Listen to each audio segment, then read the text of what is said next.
नमस्कार, मी अविनाश. महाराष्ट्र माझामध्ये आपल्या सगळ्यांचं मनपूर्वक स्वागत. दर्शको, मी आता कर्नाटक राज्यामध्ये असलेल्या गुलबर्गा जिल्ह्यातील आळंद तालुक्यामध्ये असलेल्या मदगुणकी आणि झळकी या गावाच्या दरम्यान असलेल्या आनंदकुमार बंदीछोडे या आमच्या तरुण शेतकऱ्याच्या ढोबळी मिरचीच्या प्लॉटमध्ये त्या ठिकाणी उभा आहे. खरं तर या शेतकऱ्यानं आपल्या शेतामध्ये त्या ठिकाणी अतिशय चांगल्या पद्धतीनं हा ढोबळीचा प्लॉट आणला आहे. आता जवळपास 22 रुपयांचा दर चालू आहे असं येताना तुम्हाला मगाशी शेतकरी सांगत होता. खरं तर ही आपल्या भागामध्ये ज्या प्रमाणामध्ये ढोबळीची लागवड केली जाते तसाच कर्नाटकचा हा देखील भाग, इथं देखील त्या ठिकाणी ढोबळीचं चांगल्या पद्धतीचं क्षेत्र आता हळूहळू त्या ठिकाणी तयार होऊ लागले.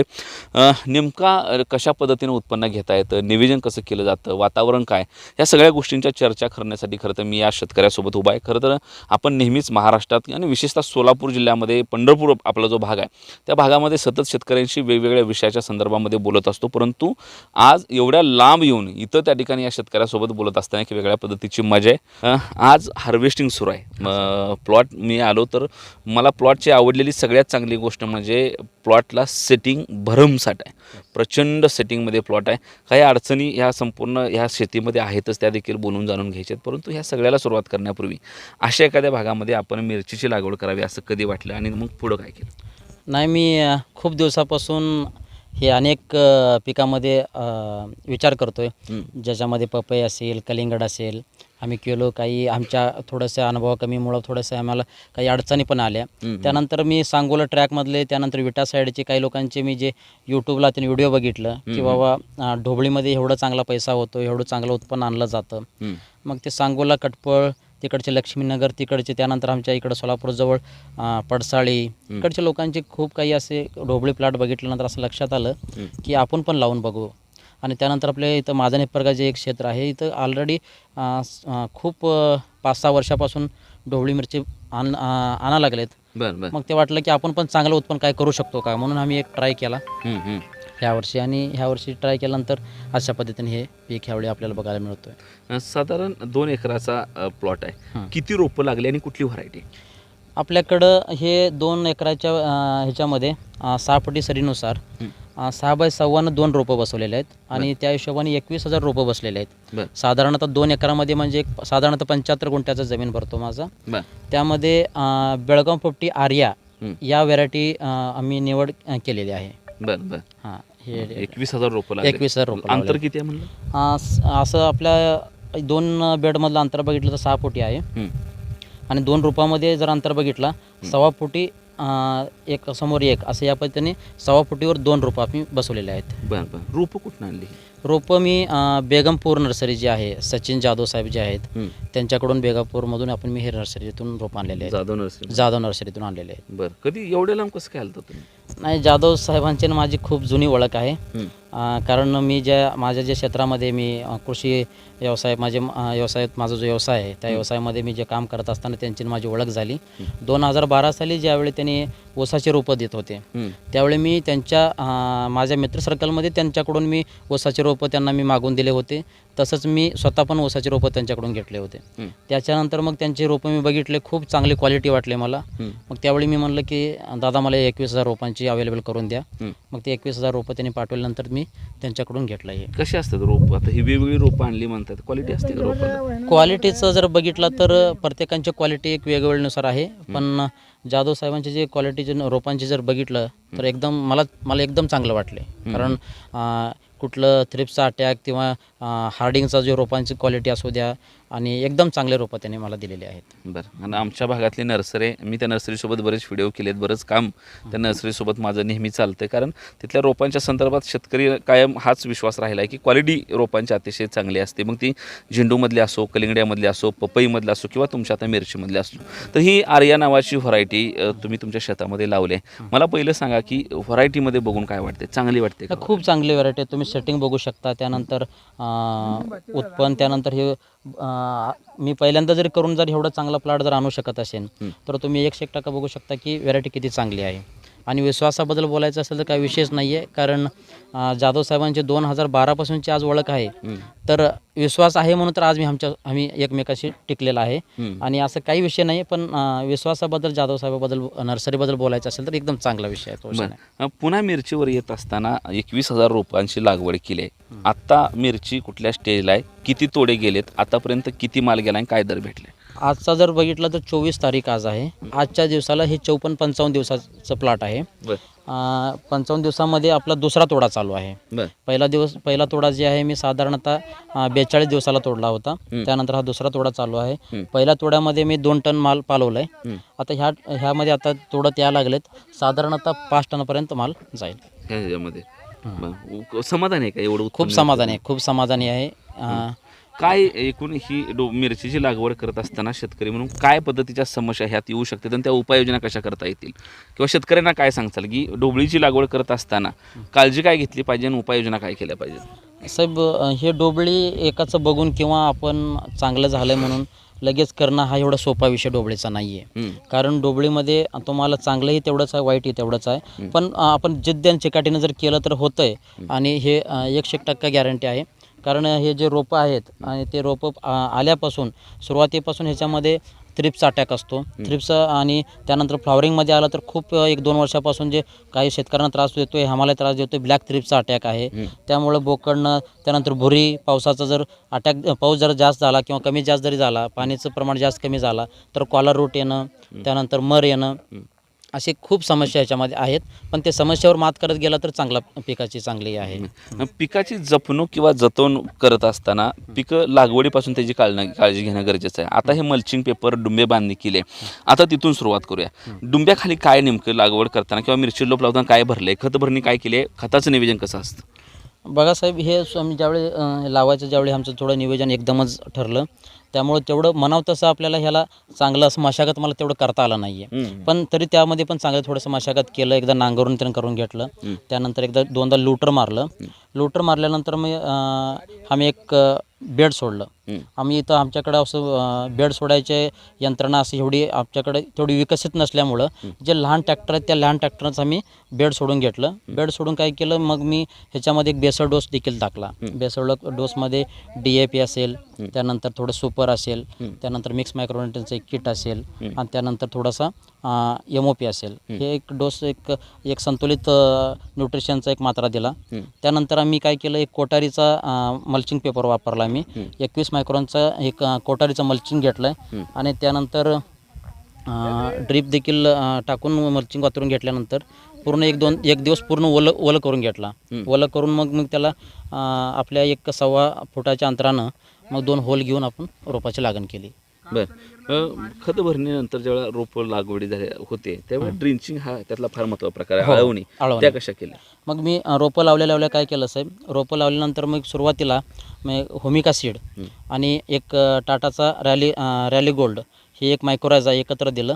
त्यानंतर मी इंडिकेम फॅसिलिटी फर्टिलायझर कंपनीचा 48-47 आणि N21 हे दोन्ही आळवणी केलं. त्यानंतर रोपामध्ये जे थम आहे, थम वाढीचं प्रमाण एकदम चांगला झाला आणि रोपं सड झाले. त्यानंतर मग मी 42-47 आणि अँटिकेल 1261 आणि 13-045 हे टप्प्याटप्प्याने वापरत गेलो साहेब. बरं, झाड व्यवस्थित तयार व्हावं आणि त्यानंतर त्याला सेटिंग चांगली व्हावी, फुलकळी चांगली निघावी, फळकळी चांगली, ह्या सगळ्यासाठीचं नियोजन कसं केलं?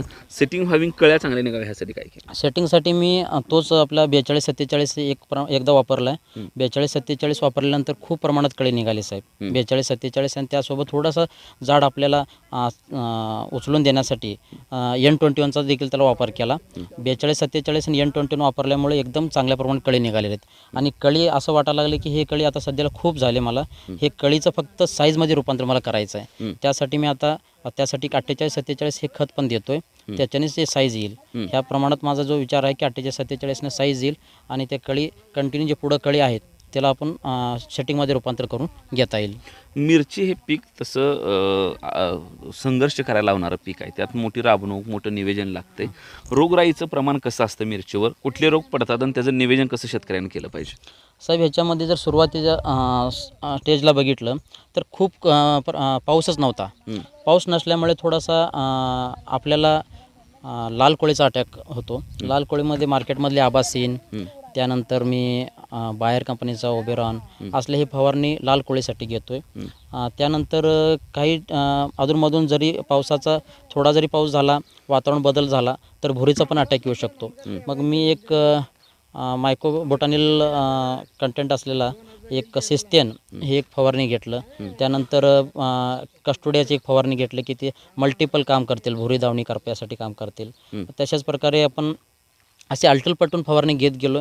जसं वातावरण वाटेल, आज मला वाटतं की बाबा आज थोडासा पाऊस झाला आहे, थोडासा पाणी सोडलेलं आहे, तर कॉलर असं येईल असं वाटलं तर मग आपण एक सुडो ट्रायको खालून ड्रीपद्वारे आपण कॉलर येऊ नये किंवा कूज येऊ नये यासाठी दिला.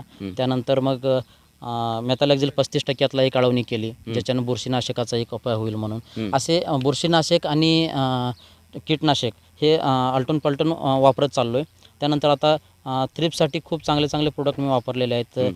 बायरचा जंप वापरलेला आहे. त्यानंतर एक सिजंटाचा नवीन आलेला सिमोडेस म्हणून प्रोडक्ट आहे तो वापरलेला आहे. हेक्झाडोस म्हणून एक प्रोडक्ट आहे तो पण वापरलेला आहे थ्रिप्ससाठी. आणि एक डेलिगेट एक आळी थ्रिप्स हे मल्टिपल काम व्हावं आळीमध्ये, त्यासाठी एक डेलिगेटचा पण मी फवारणी घेतलेला आहे साहेब. म्हणजे असं काय झालं की जसं आज वाटतंय की बाबा मला बघितलं अजून पण थोडंच फार माझ्या थोडं कळत न कळत थ्रिप्स दिसायला लागलं की बाबा मला आता एक ग्रुप बदलून कोणती फवारणी घ्यावं. मी असं ग्रुप बदलून फवारणी घेत चाललेलं आहे. असं ठरवून बऱ्याच औषधांची नावं सांगितलीत. शेतकरी म्हणून इतकी औषधांची नावं माहीत आहेत, कशी काय माहीत आहे? शेतकरी म्हणून औषध एवढं माहीत असणं थोडं अवघडच आहे. कारण शेतकरी काय होतं की एखादा प्रोडक्ट चांगला वाटला की त्याच प्रोडक्टच्या पाठीमागे जातो. मग मी एक व्यवसायाने मी जर शेतकरी जर असलो की माझा एक समर्थ कृषी उद्योग नावाने एक मी शॉप देखील ओपन केलेला आहे सोलापूरमध्ये. ते मग तुमचं दुकान आहे. हां, तरी मला औषधाची एवढी नावं एखाद्या शेतकऱ्याला कशी काय माहीत असते ती? बरोबर आहे ना सर. नाही आहे. मी आणि सूर्यकांत चंडके म्हणून दोघं मित्र आम्ही एकत्र येऊन एक व्यवसाय चालू केला आहे आणि त्यामध्ये आम्ही हे सर्व प्रोडक्ट शेतकऱ्यांना रेफर करतोय. पण त्याच्यासोबतच मी आपण एक पीक केलं की त्याच्यातले चांगले प्रोडक्ट माहिती आहेत. आणि चांगले प्रोडक्ट असं नाही की सर्वच प्रोडक्ट चांगले असतात, ते त्या वेळेला कधी द्यावं, त्या वातावरणाच्या चेंजेसनुसार द्यावं.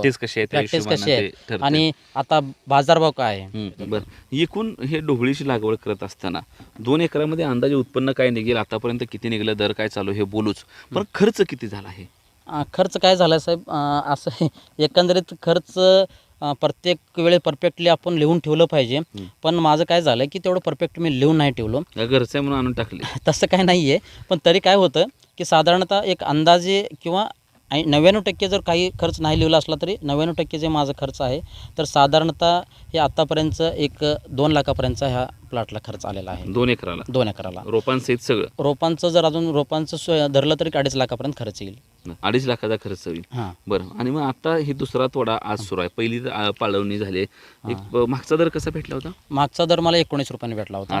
आजचा 22 रुपयाने भेटतो. 22 रुपयाने भेटतोय म्हणजे. आणि काय किती रक्कम होते आतापर्यंत खर्च? आतापर्यंतचा जर बघितला तर मागच्या 1-2 टनाचा जर बघितला तर एक 35-36 हजार रुपये त्याच्या झालेले आहेत. आणि ह्या थोड्यामध्ये साधारणतः 1,20,000 पर्यंत होतील. मग साधारणतः पुढच्या एक तोडीमध्ये माझ्या अंदाजाने हे पूर्ण खर्च नील होईल. किती उत्पन्न होईल असं वाटतंय अंदाजाला?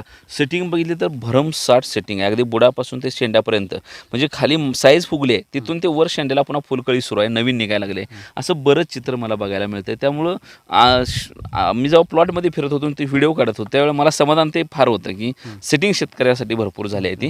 त्यामुळे माल निघेल असं वाटतं. किती अंदाजे माल धरलाय, किती उत्पन्न होईल वाटतं? मी आता सध्याला हे जर ह्यावेळी जर चांगल्या पद्धतीने जर आपण अजून खताचा मात्रा थोडासा वाढवून जर आपण केला असता तर ह्याच तोड्यामध्ये आपल्याला साधारणतः 10 टनाची अपेक्षा झाली असते.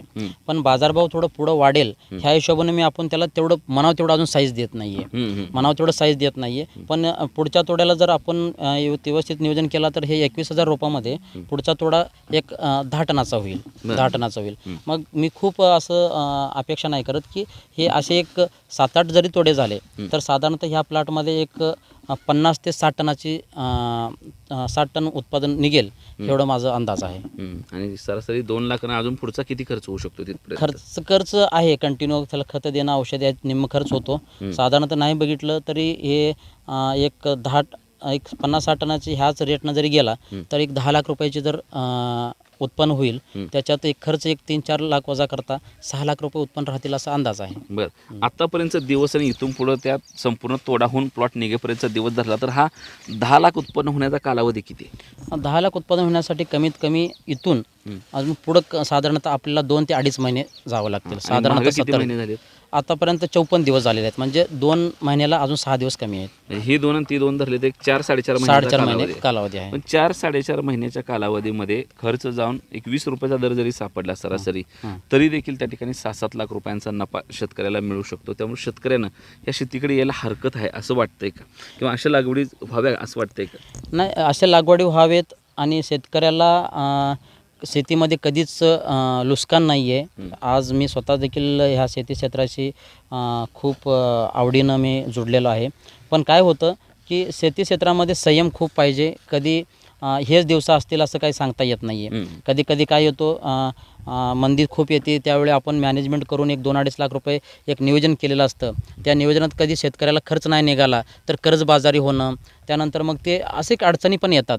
त्यामुळं शेतकऱ्यानं एक आपल्या कसं आपल्याला जमेल त्या हिशोबानं एक शेती करत गेला आणि जर कष्ट करत गेला तर कधी नुकसान होणार नाही ह्याची गॅरंटी थोडंसं आहे. शेतकऱ्यांनी बिझनेस टाईपमध्ये बी शेतीकडे हां, बघितलं पाहिजे 100% बिझनेसच म्हणून बघितला पाहिजे. आपण किती टाकतोय, किती पैसा येतोय आणि त्याला आपण कशा पद्धतीनं ह्याला एक रूपरेषा देतोय. कारण खर्च काय करतोय, खर्चाचं नियोजन नाही आहे, बाजारभावाचा अंदाज नाही आहे. हे गोष्टी असं जर आपण ढोबळ मानून कसंही करत गेलो तर उत्पन्न तेवढं होणार नाही आहे.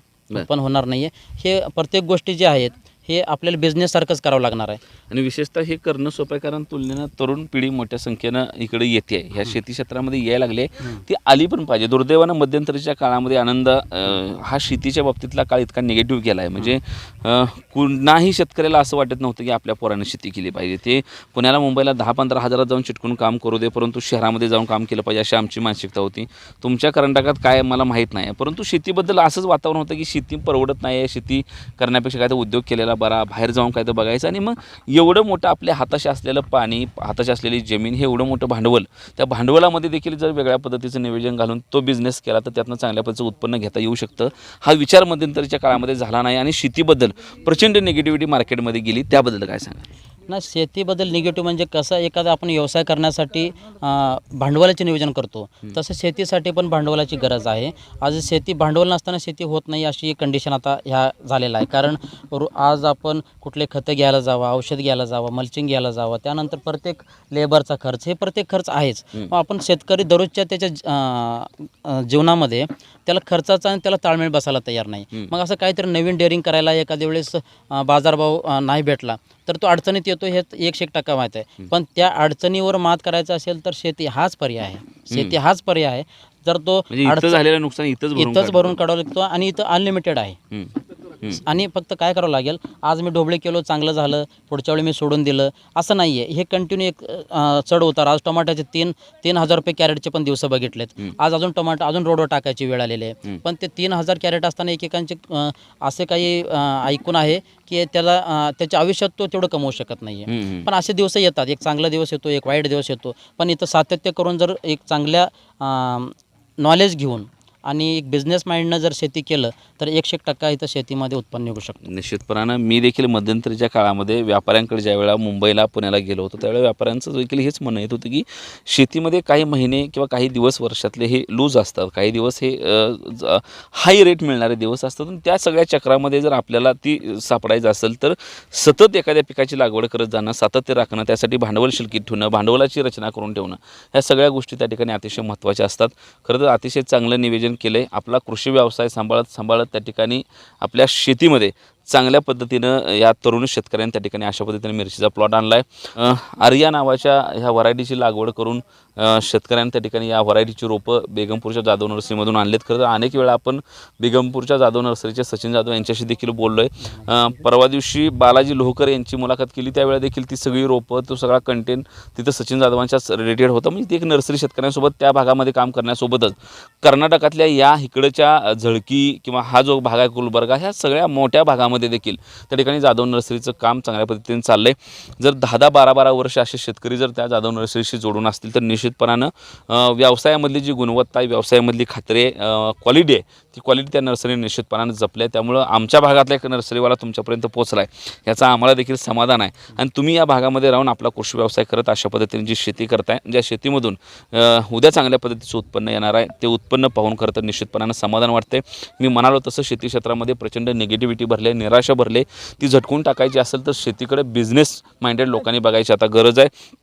हे खरं आहे की हातामध्ये असा माईक धरून शेती कशी करायची ह्याचं ज्ञान पाजळणं इतकं सोपं नसलं ह्याचं भान मला देखील आहे बोलताना. म्हणजे हा व्हिडिओ बघताना तुम्हाला असं कुठेही वाटायला नको की आम्ही फुकटचं ज्ञान काय तर तुम्हाला सांगायला लागलो आहे. साहेब तुम्हाला शेतातला संघर्ष काय माहीत आहे. निश्चितपणानं माहीत आहे की शेतीमध्ये प्रचंड राबणूक करावं लागते. प्रचंड राबून देखील कधीकधी दर मिळत नाही. कधीकधी रोगाचा अटॅक मोठ्या प्रमाणामध्ये होतं. कधीकधी वातावरण साथ देत नाही. आसमानी सुलतानी सगळ्या पद्धतीची संकटं शेतकऱ्यावर येतात. ह्याची प्रचंड जाणीव आणि भान असलेली आपण माणसं आहे. ती आम्हाला देखील माध्यम म्हणून निश्चितपणानं आहे. ज्या पद्धतीनं शेतकऱ्याच्या यशाच्या गोष्टी आपण सांगतोय त्या पद्धतीनं आपण शेतकऱ्याच्या अपयशाच्या देखील गोष्टी सांगितलेत. मध्यंतरीच्या काळामध्ये टोमॅटो शेतकऱ्याचं किती चांगलं झालं हे दाखवण्यासोबत टोमॅटोनं किती हाल केलं हे देखील आपण महाराष्ट्र माझावर सातत्यानं दाखवत आलो आहे. त्यामुळं शेतीमध्ये चढ उतार, काळं वाईट, बरं चांगलं, दिवस रात्र हे सगळा खेळ शेती क्षेत्रामध्ये देखील आहे. तो सगळ्याच व्यवसायामध्ये असतो. परंतु असा आहे म्हणून आपल्या पदरी असलेली ही मायमाऊली, आपल्या पदरी असलेली ही जमीन, हे पाणी हे नाकारून चालणार नाही. हे मोठं पोटेन्शियल असलेलं क्षेत्र आहे. इथं जर चांगल्या पद्धतीचं नियोजन केलं, चांगलं राबलं, सातत्य ठेवलं, पिकामागणं प्लॉटच्या मागणं प्लॉटचं नियोजन जर व्यवस्थित घातलं तर मार्केटमधला मंदीचा काळ सांभाळत मार्केटमधल्या तेजीच्या काळात आपलं पीक आणलं तर निश्चितपणानं चांगल्या पद्धतीचा फायदा शेतकऱ्याला होऊ शकतो. आणि तो फायदा शेतकऱ्याला झाला पाहिजे. यासाठीच महाराष्ट्रासोबत आता कर्नाटकातल्या देखील काही शेतकऱ्यांसोबत आपण ह्यासाठीच बोलतोय की महाराष्ट्रभरातला आणि देशभरातला शेतकरी वेगवेगळ्या भागामध्ये आपापल्या पद्धतीनं संघर्ष करून, प्रयोग करून आपल्या शेतीमध्ये जे उत्पादन घेतो ते निश्चितपणानं आपल्या सगळ्यांसाठी प्रेरणादायी असलं पाहिजे. कॅमेरामन मुकेशसह मी अविनाश, महाराष्ट्र माझा, गुलबर्गा.